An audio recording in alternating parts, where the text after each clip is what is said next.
Hey everybody, Max here. Happy New Year 2025. I am continuing my Christmas 2024 toy haul and review series. So up next is the Raging Cajun himself, Gambit, Remy LeBeau. And out of this three-pack, he comes with the most. I want to say I probably like Banshee a little better. They're the same body, so there's really nothing to complain about structurally. I just kind of like Banshee as a character more than I like Gambit, but I can't deny that this is a really good figure. And so, so you see what it comes with. So comes with a, well, I can reference this or show you on the figure. So he comes with a detachable playing card. And it has a little energy effects, and it's a, what is it, a Seven of Hearts? It's a something of hearts. so it's kind of cool that they added that little extra detail there. So he's got his gesturing hand so that he can hold it like he normally does. And so that's pretty cool. He comes with a hand as displayed on the box that it's in terms of execution, it came out fairly well. So it's obviously this translucent purple plastic, and then they painted this yellow. It's kind of weird because it's painted yellow for a glove, but it was sculpted like an ungloved hand, so there are fingernails. So it's a little strange, and it's pegged but not hinged. So obviously it would need a peg, but it is not hinged. So which is probably a good thing because it would break up the paint and it would look a little odd. But it's kind of got this, he's throwing three energized playing cards. One is the Ace of Clubs. There are three aces: Ace of Clubs, Ace of Diamonds, Ace of Spades, and maybe that's what this is, Ace of Hearts. So he's got four aces, four of a kind. He's got a strong hand there, and pretty cool energy effect, and great displaying options for this guy. So I think they really did a good job with the various accessories that come with him that kind of represent his powers. He's got a left-handed gripping hand if you want to have him hold his staff in his left hand. And then, of course, he has the right gripped hand like I have him displayed with here. This is a typical staff that we have seen probably plenty of times. I know I have seen it in white plastic with Moon Knight, and who knows how many other characters. You let me know. But this is a representation of his staff. Pretty good. It is flexible but not flimsy. It maintains its shape, and so I am pleased with that. And then, of course, he has his satchel,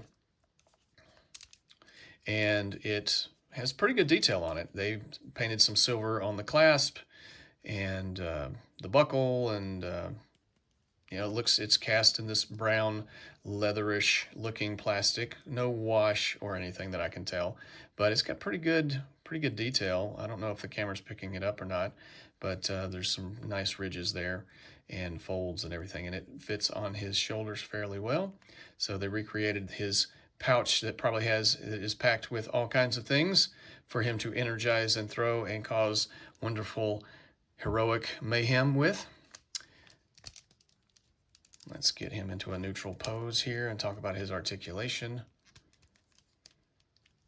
And this is, like I said, this is the same body as Banshee, so not a whole lot, which I think is also based on the Vulcan body. So not anything we haven't seen before. This is a really good representation of Gambit. I mean, in terms of how Jim Lee drew him, and I don't think he was the original artist that drew him, originally, like the first artist that drew him. But so I'm not sure who exactly designed him the first time, but he's got a very iconic look with his kind of headdress, ears poking out, his reddish pinkish eyes. I hope you can see that. And paint came out fairly well with that, and kind of has his quirky, he kind of has a, cocky look to him.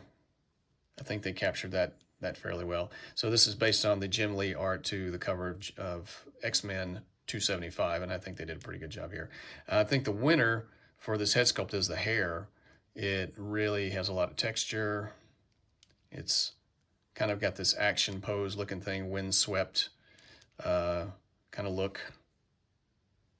And so yeah, I think he looks really, really cool.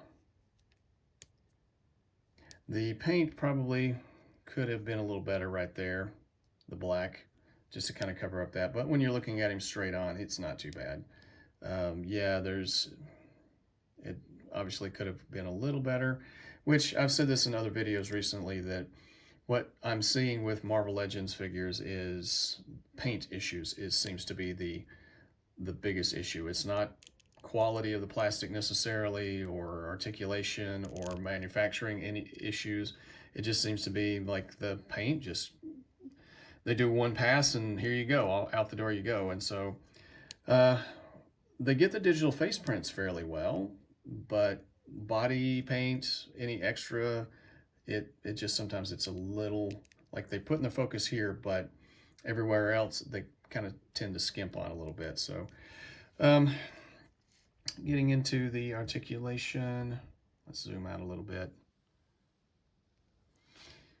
So nothing we haven't seen before. Pretty good T-pose, right? Arms go all the way around. Pretty good butterfly. Probably could be, yeah, that's probably could go back a little better. So this might be one of those times that the peg on the shoulder needs to be, the shoulders need to be taken out, and that extra peg in the track needs to be taken out so you get a little more range of motion. If you know, you know. This collar is free floating, so just be aware of that. If you ever pop the head off, that will pop off. It is not sculpted on there. So, but for the most part, it stays where it needs to, and it covers up the paint line.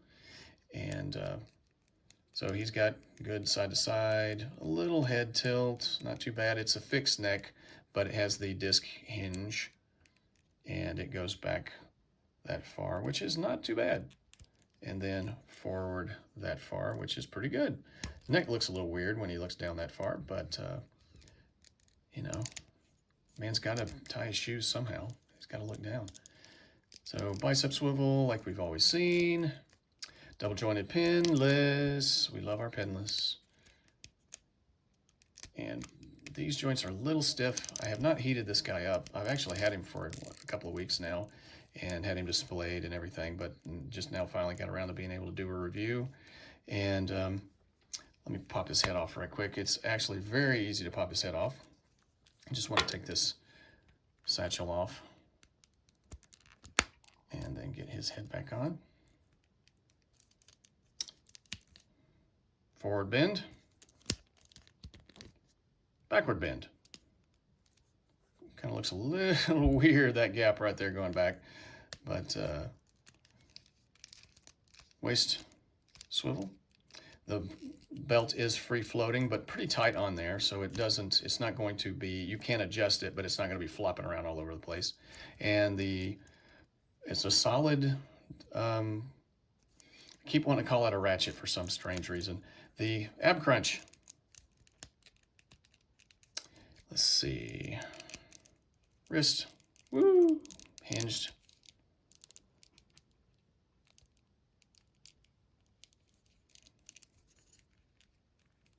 And the gripping hands are vertical hinge. So the cuff of the glove, or the wrist right there, kind of obstructs the use of that particular joint. But same way with this guy, it is vertical, but it's there. And there's a little paint splotches here and there, like some blue that kind of, this is a blue plastic, and maybe it's just blue, the yellow isn't quite, or is it a yellow plastic and the blue isn't showing? It's hard to tell. But, maybe you could touch that up a little bit, you customizers out there. Splits. Now, this is a character that needs to be able to do the splits, and that's as bad as or about as good as he's going to get. But no drop-down hips, and not normally a fan, but I think for an agile character who has part of his ability is enhanced agility. His mutant power is enhanced agility. I think being able to have drop-down hips and getting a better range of motion so he can take advantage of that, that would have been better. That would have been cool. But pretty good range of motion on the knees. And the belt, thigh belt, kind of swivels too, so I don't know if it's swiveling at the top or the bottom. They both move. It's, okay, I guess it's, yeah, it's at the top. And again on the right, pretty good shin slash boot below the belt. Back in the 90s when everything was about belts and pouches. And then pretty good range of motion on the feet. Pretty standard stuff that we've seen before. And you get some decent poses, very decent poses with this particular figure, this particular body. So even though it probably could have benefited from drop-down hips. But on a whole, I am very pleased with this particular character, this figure. He is iconic. I had the first appearance of him at one point, and I think I sold it. And you know, he was very popular for a long time, and one of the A-listers. I kind of came to not like him. I kind of think he's a little overblown, to be honest with you. And at this point, but back in the day, I really thought, yeah, he's cool. You know, he's a really cool guy. I like him. He's kind of rebellious and everything. But at any rate, that is Gambit from the 60 Years of X-Men 3-pack with Banshee. I'm going to be doing Psylocke next, so be on the lookout for that. I hope you liked the video. I'm going to give this guy a warp factor of 8.5. Other than the couple little paint issues here and there, I think he's a very solid figure, and I'm very happy to have a complete X-Men team now.